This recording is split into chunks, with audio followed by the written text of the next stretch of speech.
대장동 의혹 대하 드라마라고 불릴 만큼 등장인물도 많습니다. 내용도 방대하고 복잡합니다. 누가 무슨 얘기를 했더라라는 식의 카더라식 보도도 쏟아지고 있고요. 그래서 중요하게 이른바 정영학 녹취록인데요. 2012년부터 2021년까지 김만배, 또 남욱, 정영학 회계사 등 사건 핵심 인물 발언이 담긴 녹취록. 최근에 뉴스타파가 이 전문을 공개하면서 새로운 사실이 알려지고 있습니다. 1325페이지에 달하는 이 녹취록 수차례 읽어봤다는 또 공개를 한 뉴스타파의 봉주 기자와 함께 대장동 의혹 진실을 오늘 한번 파헤쳐 보겠습니다. 안녕하십니까? 네, 안녕하세요. 네, 직접 스튜디오에 나오셨는데 너무너무 감사드리고요. 시간이 좀 짧기 때문에 빨리 좀 질문을 드려보겠습니다. 몇 번 보신 거예요? 이 많은 양을? 저 보려 하다가 저는 좀 실패를 했습니다. 그러니까 뭐 정독 이렇게 앉아갖고 네. 처음부터 끝까지 이렇게 정독을 한 건 5번 이상이 와, 되겠고요. 5번 뭐 사실 보셨고요. 횟수로 보면 수십 차례가 수십 되겠죠. 차례 기사 쓸 보셨을 때마다 것이다. 다시 찾아봤으니까요. 그러면 뭐 우리나라에서 지금 정영학 말고 정영학 녹취록에 대해서 가장 많이 아는 사람 중에 한 명은 우리 봉지욱 기자라고 봐도 무방할 것 같은데, 이게 지금 대장동 수사에서는 유일한 물적 증거라고 봐야 되지 않겠습니까? 그러니까 지난해 재판에서도 5개월 동안 네. 이 정영학 녹취록의 녹음 파일을 재생을 했거든요. 네. 그리고 이 녹취록을 기반으로 수사가 됐고 지금 검찰이 다시 수사를 하면서도 대부분의 공소 사실은 이 녹취록에 기반하고 있습니다. 왜냐하면 진술자의 진술은 계속 바뀌고 있어가지고 딱 정해진 거는 이 녹취록이기 때문에 이게 지금 가장 중요한 진술이다, 그렇죠. 이렇게 보시는 거군요. 증거라고 보시는 거군요. 자, 바뀐 이 수사팀도 이것을 중요한 증거로 보고 있는 건 맞아요? 대부분의 공소 사실이 여기 의존하고 있고, 예를 들면 유동규가 예. 대장동 업자들로부터 뭐 그 2013년에 3억 원의 뇌물을 받았다. 예. 이런 것들은 뇌물을 받은 정황들이 녹취록에 아주 자세하게 나옵니다. 와. 자, 그러면 다시 한번 되짚어 보면 정영학 회계사가 이 녹음을 왜 하게 된 거예요? 이 대장동 업자들은 물론 예. 뭐 유동규 그리고 네. 성남시를 통틀어서 도시개발 사업을 설계할 수 있는 사람은 정영학 한 사람이에요. 왜냐하면 정영학이 예. 이분은 이 사업을 하기 전에도 그 경기도 수지에 뭐 동천동이라는 네. 데가 있어요. 거기서 또 도시개발 사업에 참여를 했었고요. 그러니까 설계를 할 수 있는 유일한 사람. 그렇다면 경험이 제일 많지 않습니까? 그렇죠. 그 과정 여러 가지 이 개발 과정에서 잡음이 불거질 걸 미리 알고 아하. 있었던 게 아닌가. 본인이 회계사이기도 하고 사실은 자금이 제일 중요하잖아요. 어떻게 그렇죠. 자금을 쓰고 네. 이런 것 때문에 본인 경험상 문제가 될 여지가 혹시 있을 수 있으니까 네. 이미 할 때부터 녹음을 계속 했다라는 거네요. 그렇죠. 이제 검찰에 낼 때 파일만 낸 게 아니라 네. 아예 녹음기도 세대. 내고. 네. 어. 그리고 녹취록도 자기가 민간 속기사를 통해서 이렇게 풀어서 낸 거죠. 와, 변호사네요. 완전히 법률적으로 하는 것 같은데 2015년 3월을 기준으로 보니까 전반부로는 2012년부터 14년 12월 1일까지 한 게 녹음이 돼 있고 네. 또 후반부는 보면 2019년 12월부터 2021년 4월까지 녹음이 돼 있는데 전반부 후반부가 차이가 좀 나는 것 같아요. 중간에 또 빈 기간도 있는 것 같고요. 그렇죠. 그러니까 보면 2015년 3월에 이 대장동 업자들이 사업자로 이제 선정이 되거든요. 예. 근데 이 2015년 3월을 기점으로 앞부분이 일종의 전반전. 아, 그리고 뒤에가 후반전인데 예. 전반전에는 이제 사업자들이 어떻게 어떤 로비 과정을 통해서 사업자로 선정되느냐 그 예. 과정들이 그려져 있고, 후반전은 2019년부터 나오는데 이제 2019년은 대장동 개발 수익이 입금이 되든 돈이 시작이 나오는 되든. 돈이 예. 이제 되는 예. 그러니까 그 배당금을 놓고 서로 간에 다투고 뭐 로비 자금을 나눠야 되는데 난 더 내겠네, 넌 네. 왜 못 내냐 이렇게 싸우는 과정들이 있는 거죠. 아, 그러면 중간에 빠졌어요. 2015년부터 18년 정도에 4년치는 빠진 겁니까? 아니면 정영학 씨가 녹음 자료를 안 낸 겁니까? 저희가 알기로 정영학 회계사에 대해서 검찰이 강제 수사를 하지 않았거든요. 뭐 압수수색이라 할지. 왜냐하면 이분은 구속을 아예 한 번도 뭐 당하지 본인이 않았으니까. 수사에 적극 협조를 했기 때문에 지금도 불구속이고요. 그러니까 저희가 네. 좀 그 부분이 의아한데 왜 그 네. 부분이 없느냐. 왜냐하면 지금 검찰은 그 부분, 그러니까 예를 들면 2016년에 뭐 서판교 터널을 예. 뚫으면서 예. 어떤 특혜를 줬다 이렇게 돼 있는데 그 부분이 분명히 녹음이 있을 텐데. 그렇죠. 분명히 있을 거. 매우 네. 중요한 증거가 될 수 있을 건데요. 근데 다만 이제 보니까 저희가 확인을 해보니까 저희가 공개한 녹취록은 1325쪽인데 네. 녹취록은 그거보다 그러니까 녹취 파일은 더 많아요. 더 많은데 그러니까 녹취 파일은 더 많고 뭐 1시간짜리 녹취 파일이 있다고 하면 정영학회에서는 내가 봤을 때 중요한 거는 여기서 30분이야. 그럼 30분의 녹취록만 낸 거예요. 근데 저희가 이제 확인을 해보니까 그러니까 검찰은 이 녹취 파일을 또 스스로 다시 한번 풀었거든요. 아하. 저희가 조금 더 이렇게 추가적인 녹취록을 확보를 했고요. 지금 네. 분석하고 있습니다. 지금 분석하고 있다 네. 이 말씀이네요. 한 가지 궁금한 거는 저희도 이제 사실 변호사 업무를 하다 보니까 네. 녹음을 좀 하라고 부탁도 드리고 하는데 그 김만배나 특히 남욱 같은 경우 변호사기 때문에 녹음을 몰랐을까요? 녹음하고 있다는 거를. 그 남욱 변호사의 그 예. 대장동 수사 초반의 진술을 보니까 네. 정영학이 이렇게 뒤통수를 칠지 몰랐습니다. 몰랐다. 이렇게 이거군요. 진술을 했더라고요. 예. 그리고 김만배 씨 같은 경우는 이제 녹취록에 나온 내용이 영화가 너 지금 녹음하고 있는 거 아니지? 이렇게 물어봐요. 그런 거 그러니까 물어봐요. 녹음기를 꺼내놓고 있었던 거예요. 예. 그러니까 정영학이 얘기하는 거는 아니 웃으면서 아닙니다. 녹음 안 합니다. 이렇게 되는데 녹음이 되고 있었죠. 아하. 그러니까 저희가 볼 때 전반적인 이렇게 그 맥락을 보면 전혀 녹음이 되고 있다는 걸 몰랐던 것 같습니다. 몰랐던 것 네. 같다. 자, 이 녹취록은 이미 벌써 1년 전부터 검찰이 이걸 확보를 하고 있었는데 네. 이거를 검찰은 공개를 하지 않고 독점을 하고 있었고요. 또 한 가지 더 의문 나는 거는 최근에 이 뉴스타파는 이것을 왜 전문을 공개하게 됐는지. 뭐 검찰 입장에서는 수사 자료니까 당연히 공개를 네. 하지는 못하는 것인데 다만 그 과정에서 여러 가지 그 언론들의 녹취록이 파편적인 보도, 녹취록에 대한 파편적인 보도가 나면서 굉장한 혼란이 있었어요. 맞습니다. 근데 저희는 이걸 들고 계속 이렇게 단편적으로 무슨 단독 보도를 이어간다는 것이 무슨 대장동 실체를 밝히는 한계가 있다고 생각했고요. 네. 뭐 뉴스타파가 이렇게 큰 조직은 아닙니다. 그렇죠. 그래서 이거를 오롯하게 공개를 하면 시민들도 보시고 또 다른 기자들도 보면서 음흠. 또 이렇게 추가적으로 취재를 하고 예전에 뭐 국정농단 때도 네. 거의 모든 언론이 다 진실을 밝히는데 협조를 했었잖아요. 예. 그런 그렇게 되길 의미를 바라고 있습니다. 가질 것이다. 네. 보면 신문사나 언론사에서도 조금 갖고 본인들이 특정 단독이라 하고 이 녹취록 내용들을 공개를 막 하면서 예. 혼란스러웠거든요. 네. 이거 다 보셨잖아요. 네. 지금 좀 이상하게 잘못 알려진 내용들 대표적으로 어떤 것들이 있나요? 근데 가장 최근의 보도는 뭐 이제 김만배 씨가 예. 유동규한테 2025년에 유동균에 주기로 했다. 예, 그 얘기도 보도가 됐었어요. 유동규에게 주기로 했다고 아니고 근데 유동규 내가 되니까 복수가 되잖아요. 예, 유동규 내로 봤습니다. 저는. 그러니까 그거는 이제 언론들이 녹취록에 있는 건데 예. 이렇게 고로 그거는 이재명 측이 포함돼 있다 이런 보도가 있었는데 네. 녹취록에는 정영학한테 김만배 씨가 이렇게 얘기하죠. 2025년에 예. 너한테 줄게. 나한테 주는 거예요. 유동규한테 주는 거네요. 그러니까 그런 거짓말이네요. 그러니까 그거는. 우리말이 그런 접사 하나에 따라서 아다르고 어다르고 너에게 준다. 그런 것들이 있죠. 그분도 지금 논란이 됐었어요. 그분이라는 게 등장하지 않았다면서요. 그러니까 지난 대선 당시 가장 뜨거웠던 그렇죠. 게 그분이었죠. 근데 네. 제가 알기로 2021년 10월 9일에 동아일보에서 처음 그 보도를 했는데 네. 천하동인 1호 질분 절반은 그분 것임을 음흠. 너희들도 알지 않느냐라고 김만배 씨가 얘기한 게 녹취록에 있다. 아하. 하지만 없죠. 그런 건 전혀 없습니다. 그러면 그분은 누굽니까? 거기서 말하는 그분은 녹취도 없다는 녹취록에 건데. 나와서 이제 예. 그게 이제 또 이제 그 작년이죠. 작년 2월에 한국일보가 그분은 현직 대법관이었다 이렇게 기사를 냈어요. 그렇죠. 그 기사 본 적 있습니다. 근데 이제 녹취록 보시면 알겠지만 여기서 그분은 그냥 그 인칭 대명사.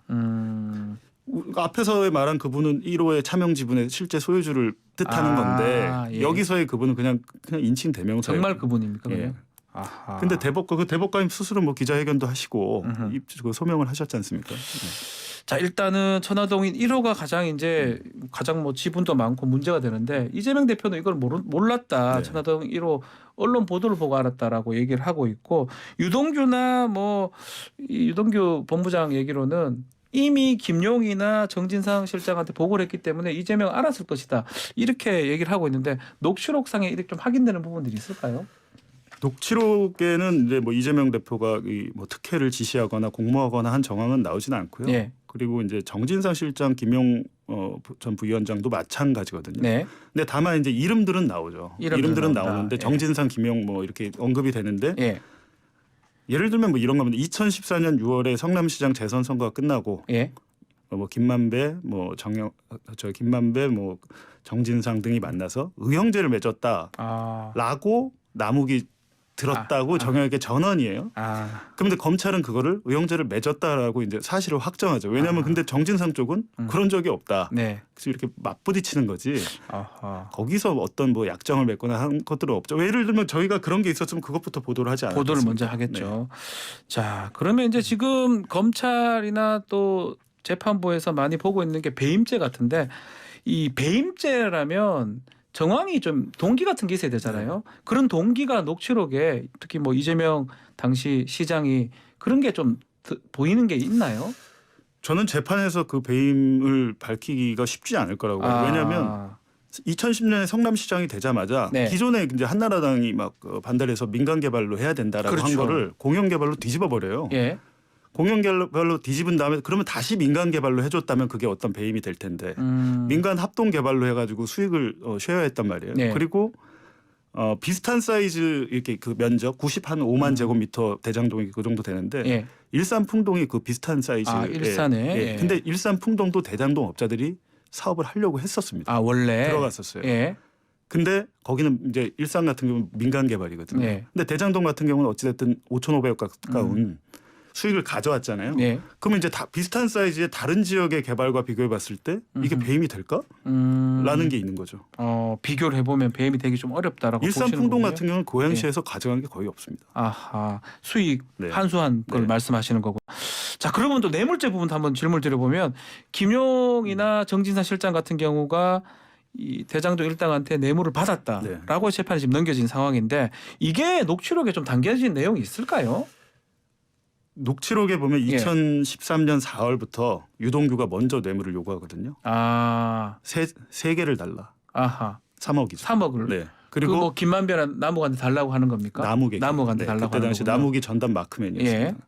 그리고 이제 그 돈을 마련하는 과정과 전달하는 과정들이 나옵니다. 근데 누구한테 준다는 당연히 나오질 않아요. 거기서 이제 유동규가 얘기하는 거는 너랑 나랑 이거는 부인도 몰라야 되고 무덤까지 가져가야 된다.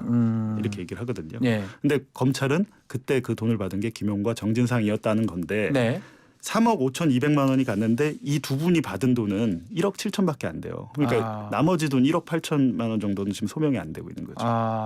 그걸 맞다고 하더라도 그 녹음 자료가 그 뇌물의 증거라고 하더라도 뭔가 딱 떨어지지는 않는다 이 말씀이네요. 그리고 중요한 거는 검찰이 경기도 분당의 어떤 유흥주점에서 정진상에게 옆방에 있던 정진상에게 돈을 건넸다라고 하는데 저희가 확인해 보니까 유흥주점이 아닙니다. 다른 데인가요? 그냥 일반 음식점, 라이브 7080 라이브 카페 이렇게 공연장들 있잖아요. 가수들 초대해서. 그런 곳이었는데 방이 있는 곳이 아니라는 그렇죠. 거죠. 정확히 얘기하면 거기는 업종은 일반 음식점이에요. 근데 그걸 유흥주점이라고 공소장에 썼더라고요. 공소장도 잘못됐는 거네요. 그러면 엄밀히 말하면 그렇죠. 잘못된 장소가 잘못 특정이 된 거네요.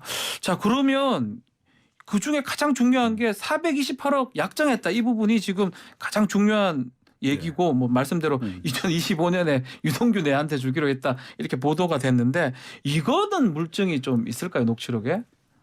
제가 계속 이제 그 기사로 쓴 게 아니 왜 428억이지? 그러니까 그 돈이 왜 나온 거죠? 검찰이 계산한 게 아니고 정영학 회계사가 계산한 돈인데 지금 그 천화동인 지분 1호의 뭐 지분 절반은 뭐 24.5% 이렇게 나오는 24.5%는 정확히는 1,200억이에요. 1,200억이 어떻게 428억으로 쪼그라들었는지 모르겠어요. 근데 그거를 근데 만약에 중요한 것은 어찌 됐든 이재명 측 지분이 뇌물 약속이 됐다라는 걸 밝히지 못하면 아까 말씀하셨듯이 배임의 동기가 없는 거예요. 그거밖에.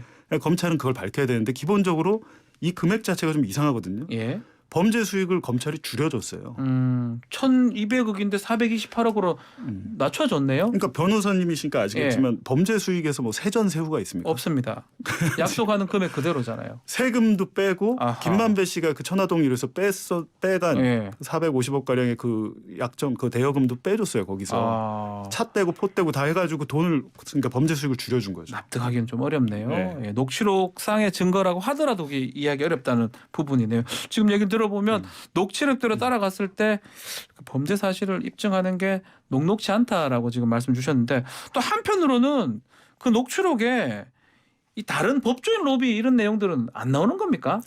고위법조인들 이름이 나오죠. 검사장급 이상이 한 8명 정도 나오는데 저희가 중요한 게 뭐 예를 들면 성남시를 로비를 하거나 뭐 이재명 측 뇌물 이거 중요하죠. 특혜가 있었으니까. 근데 그걸 밝힌 것도 중요한데 그거보다 뭐 더 중요하거나 비슷하다는 그 중요도가 있는 거는 법조인에 대한 로비 정확히 자세히 나와요. 그게 더 구체적으로 나옵니까? 네. 예를 법조인 들면 로비하는 거는요? 이분들이 그때 수사를 제대로 받았으면 예. 사업자로 시작조차 못하던 상황이었어요. 한 3-4건의 검찰 수사를 받고 있었는데 다 무마를 거기 시켰어요. 다 나오고 있군요. 다 무마를 시켰고 김만배가 스스로 얘기하죠. 나는 예.